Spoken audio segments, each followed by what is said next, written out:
안녕하세요. 고린도전서 1장 시작합니다. 고린도 지역에 관해서는 사도행전 18장 영상에 자세히 설명되어 있으니 참고하시면 좋을 것 같고요.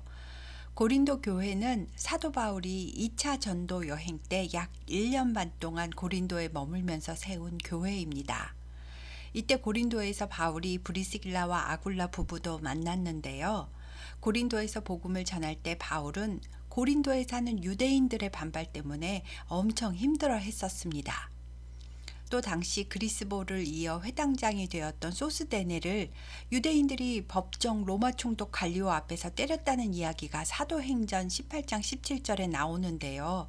고린도전서 1장 1절에 바울이 소스데네를 형제라고 소개하는 것을 보니 그때 이미 회당장이었지만 소스데네는 회심하고 바울의 복음 사역에 동참했던 것 같습니다.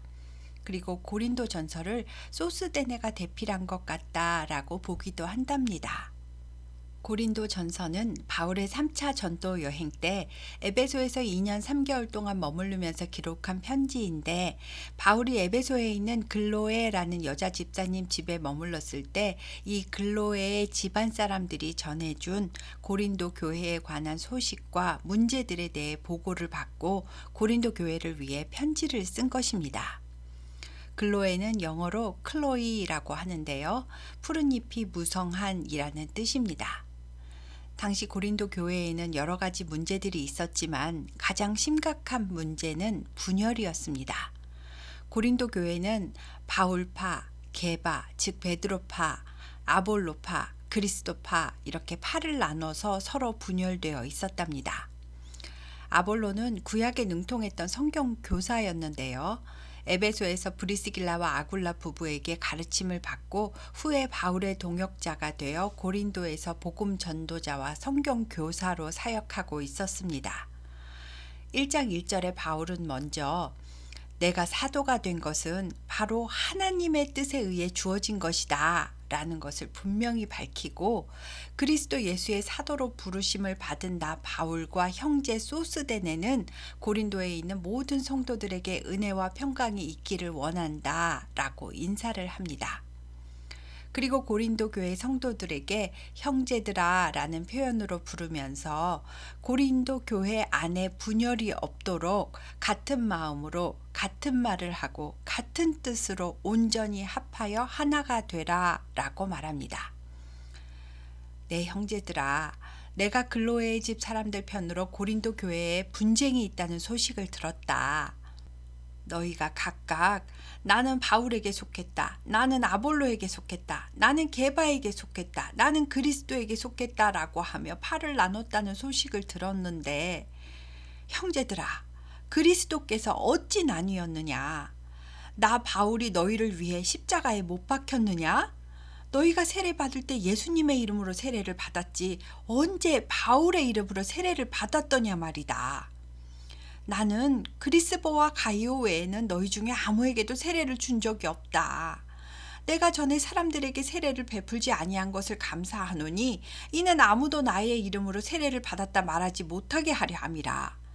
내가 또한 스데바나 집 사람에게 세례를 준 것이 기억났고 그 외에는 다른 누구에게도 세례를 준 것이 기억나지 않는다.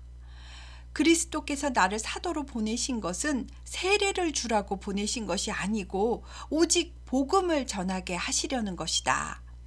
복음을 전함은 뛰어난 언변으로 하는 것이 아니며 오직 그리스도의 십자가의 복음만을 그대로 말로 선포하여 전달하는 것이다.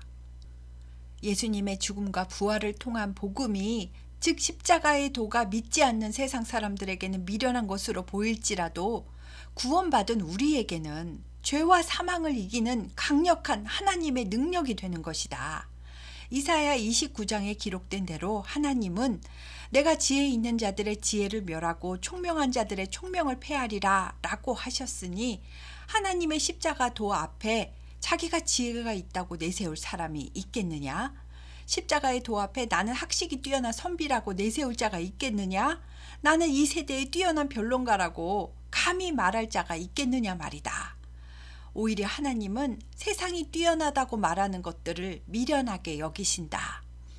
하나님의 지혜는 이 세상이 자기 지혜로는 하나님을 알지 못하기 때문에 하나님께서 그냥 복음을 말로 전달하는 전도의 미련한 방법으로 믿는 자들을 구원하시기를 기뻐하셨다. 유대인은 표적을 구하고 헬라인들은 지혜를 찾지만 우리는 십자가에 못 박힌 그리스도를 전한다. 십자가의 도가 유대인에게는 거리끼는 것이요 이방인에게는 미련하고 어리석게 보일지라도 오직 부르심을 받은 자들에게는 유대인이나 헬라인이나 차별이 없이 부르신 자들의 눈을 열어주셔서 그리스도는 하나님의 능력이요 하나님의 지혜라는 것을 알게 하셨다. 비록 사람들의 눈에는 하나님이 하시는 일이 어리석어 보여도 그것은 사람의 어떤 지혜보다도 뛰어나다. 예수님이 십자가에 죽으신 것이 세상 사람들 눈에는 하나님의 약함으로 보일지라도 하나님은 어떤 사람보다도 강하다는 것을 알아야 한다. 형제들아, 너희 주위를 둘러보아라. 성도들 중에 세상적으로 엄청 뛰어나고 학식 있고 문벌 좋은 사람이 몇 명이나 되겠느냐? 그러나 하나님께서 세상의 미련한 것들을 택하사 지혜 있는 자들을 부끄럽게 하려 하시고 세상의 약한 것들을 택하사 강한 것들을 부끄럽게 하려 하시며 하나님께서 세상의 천한 것들과 멸시받는 것들과 없는 것들을 택하사 있는 것들을 폐하려 하시나니 이는 아무 육체도 하나님 앞에서 자랑하지 못하게 하려 하심이다. 너희가 예수 그리스도를 통하여 생명을 얻은 것은 오직 하나님의 은혜로 된 것이며 하나님의 복음만이 우리에게 지혜와 의로움과 거룩함과 구원함이 된 것이다. 그러니 예레미야서에 기록된 말씀처럼 누구든지 자랑하려거든 주 안에서 자랑하라 함과 같게 하려 함이다 라고 하며 1장이 끝납니다. 고린도 교회 성도들은 각자 자신들이 중요하다고 생각하는 관점에 부합하는 인물을 내세워 팔을 나누고 바울이 진짜지. 아니야, 베드로가 그래도 예수님 제자니까 베드로가 정통이지. 아니지, 아볼로 설교 들어봤어? 야, 진짜 논리적이고 엄청 똑똑해. 역시 많이 배운 사람은 달라. 아이고, 그리스도 예수를 믿는 거 아니었어? 우리는 인간 지도자는 필요 없어. 오직 그리스도만이 진짜야. 신령한 영을 사모해야지. 이러면서 서로 분열하고 배척하고 하나 되지 못했다는 것입니다. 그러나 진정한 성령의 역사는 분열을 일으키지 않습니다. 이 소식을 들은 바울은 너희가 구원받은 것은 모두 하나님의 은혜로 된 것이며 전도의 미련한 방법으로 선포된 복음의 소식을 듣고 그 들음으로 믿게 된 것이 아니냐. 세상에 아무리 뛰어난 자가 있더라도 아무 육체도 하나님 앞에서 자랑하지 못할 터인데 당을 짓고 분열하는 것은 매우 잘못된 일이다 라고 책망하는 내용입니다. 고린도는 지역 특성상 노예와 창녀가 아주 많은 곳이었습니다. 그러니 고린도 교회 성도들 중에도 노예와 창녀가 많이 있었을 텐데요. 같은 교회 안에 신분이 다른 사람들끼리 하나가 되는 것이 쉽지는 않았을 것 같습니다. 다음 2장도 1장과 연결이 되는 내용으로 성령에 대해 강조해서 말하는 내용입니다. 형제들아, 내가 너희에게 나아가 하나님의 복음을 전했을 때에 나는 나의 말과 나의 지혜로 한 것이 아니다. 나는 오직 성령의 능력에 의존하였다. 이것은 내가 너희 중에서 예수 그리스도와 예수님이 십자가에 못 박히신 것 외에는 아무것도 알지 않기로 작정했기 때문이다. 내가 고린도에 거했을 때에 거센 핍박과 위협 때문에 나는 매우 약하고 두려워하고 힘이 떨었었다. 그래서 나는 내 말과 내 지혜로 설득하며 전도하려고 하지 않고 다만 성령의 나타나심과 능력에 의지하여 복음을 선포하였다. 이것은 너희 믿음이 사람의 지혜에 바탕을 두지 않고 다만 하나님의 능력에 바탕을 두게 하려는 것이었다. 그러나 우리는 믿음이 성숙한 성도들에게는 하나님의 지혜를 말한다.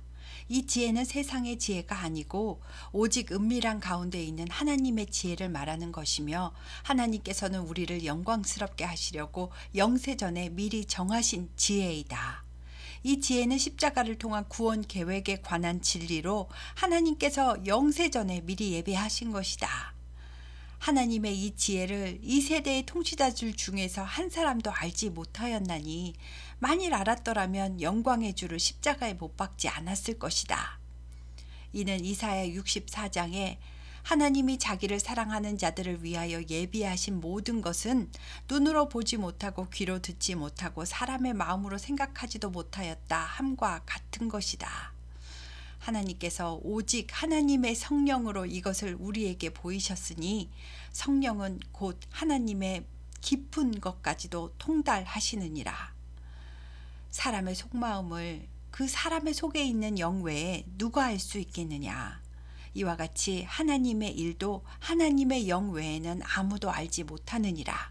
하지만 우리는 이 세상의 영을 받지 아니하고 오직 하나님으로부터 온 영을 받았으니 이것은 우리로 하여금 하나님께서 우리에게 은혜로 주신 것들을 알게 하려 하심이다. 그래서 우리는 사람의 지혜로 말한 철학이나 말이나 논리로 복음을 전하는 것이 아니라 오직 성령께서 가르치신 것으로 전도하니 영적인 일은 영적인 것으로 분별하느니라. 그러나 육에 속한 사람은 하나님의 성령의 일들을 받지 않는다. 육적인 사람들 눈에는 하나님의 성령의 일들이 어리석게 보이기 때문이고 영이 다르기 때문에 알 수도 없다. 영적인 일은 영적으로 분별되기 때문이다. 그러나 신령한 자들, 즉 성령의 임재로 거룩하게 구별된 사람들은 모든 것을 판단하지만 자기 자신은 세상 사람들에게 판단받을 필요가 없다. 누가 주의 마음을 알겠는가? 누가 주를 가르치겠는가? 그러나 우리는 그리스도의 마음을 가졌느니라 라고 하며 2장이 끝납니다. 바울은 나는 너희에게 복음을 전할 때 다른 수단을 다 배제하고 오직 하나님의 성령을 힘입어 말씀을 선포하였다. 하나님의 백성들도 성령의 임재와 도우심으로 영적인 진리와 지혜를 알 수 있지만 그렇다고 해서 그리스도의 모든 생각을 다 파악할 수 있는 것은 아니다.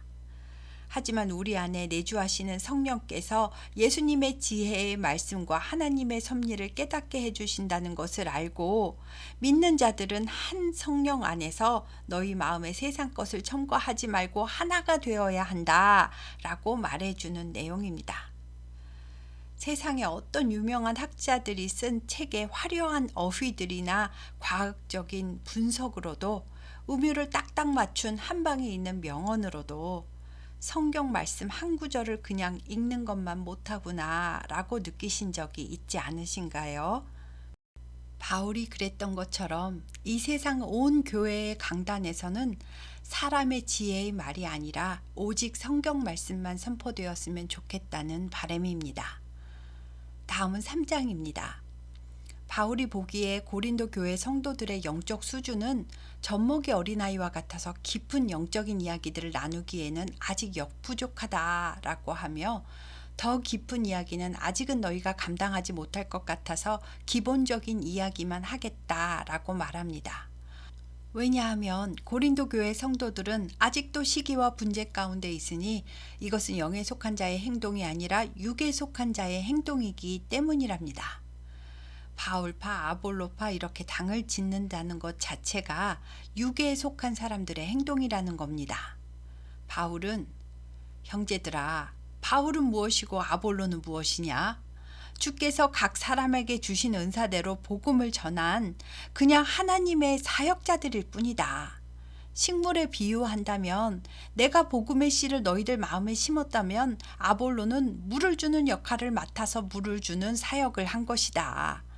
그러나 자라게 하시는 이는 오직 하나님뿐이시니 심는 이와 물 주는 이는 그냥 똑같은 하나님의 일꾼일 뿐 그 이상도 이하도 아니다. 하지만 각자 자기가 일한 대로 자기 상을 받을 것이다. 우리는 하나님의 동역자들이요 너희는 하나님의 바치면서 하나님의 집이니라. 집을 짓는 일에 비유를 하자면 나는 하나님께서 나에게 주신 은혜를 따라 지혜로운 건축자와 같이 너희 마음에 예수 그리스도라는 터를 닦는 기초 공사를 해두었다. 이미 놓인 기초는 예수님이니까 아무도 다른 기초를 놓을 수는 없다. 다만 예수 그리스도의 터 위에 건물을 올리는 일은 각자 주의해서 올려야 한다. 집을 지을 때 금이나 은이나 보석으로 세우는 사람도 있고 나무나 풀이나 지프로 세우는 사람도 있을 것이다. 이 건축 재료는 내 삶을 어떻게 살았는지에 대한 결과물로 나타난다. 그리고 그리스도께서 재림하시는 날 각자 어떤 재료를 사용해서 집을 지었는지 그 결과가 밝히 드러나게 될 것이다. 그리스도께서 그 집을 불로 태워보듯 시험해 보실 텐데 만일 누구든지 그 세운 공적이 불에 타버린다면 그 사람은 예수 그리스도의 터 위에 세웠으니까 구원은 받겠지만 남은 결과가 하나도 없을 테니 아무 열매도 아무 상급도 없을 것이다.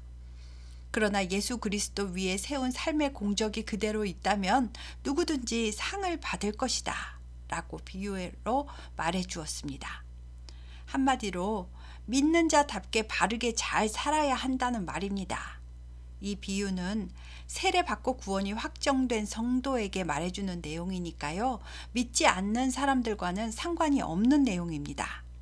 그리고 16절부터 중요한 말을 하는데요.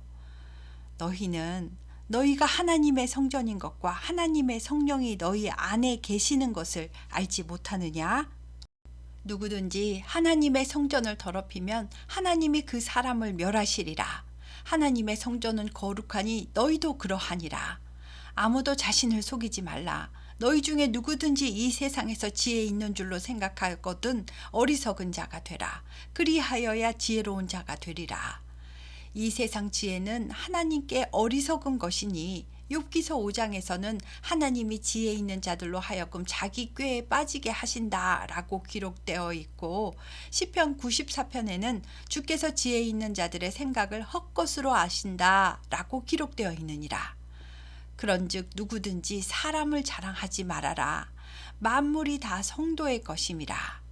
나 바울이나 아볼로나 게바나 세상이나 삶이나 죽음이나 현재 것이나 장래 것이나 모든 것이 다 너희 성도들의 것이며 그리고 성도는 그리스도의 것이요 그리스도는 하나님의 것이니라 하며 3장이 끝납니다. 성도는 정말 구별되게 잘 살아야 합니다. 우리 몸이 성전이라고 하셨잖아요. 교회 갔을 때만 거룩하면 안 됩니다. 교회 안에서 서로 분열하고 다른 성도들을 험담하면 더더욱 안 됩니다. 지푸라기로 집을 짓는 것입니다. 말은 마음에서 나오잖아요. 그런데 나쁜 말을 하면 마음이 깨끗하지 못하다라는 반증이잖아요. 성전은 거룩한 집이라는 뜻이니까요. 항상 말과 행동을 조심해야겠습니다. 그리고 당을 나누고 시기와 분쟁을 일삼는 것은 육에 속한 자의 행동이라고 했습니다. 대한민국 교회가 몇백 개의 교단으로 나뉘어져 있는 것을 바울이 보고 우리나라 교회에 편지를 쓴다면 뭐라고 편지를 써서 보내실까요? 고린도 전서를 좀 잘 읽어보라고 하실까요? 점점 더 분열되어 가는 세상에서 우리 교회만이라도 하나 되어 같은 말을 하도록 노력해야겠습니다. 오늘은 1장부터 3장까지 했습니다. 감사합니다.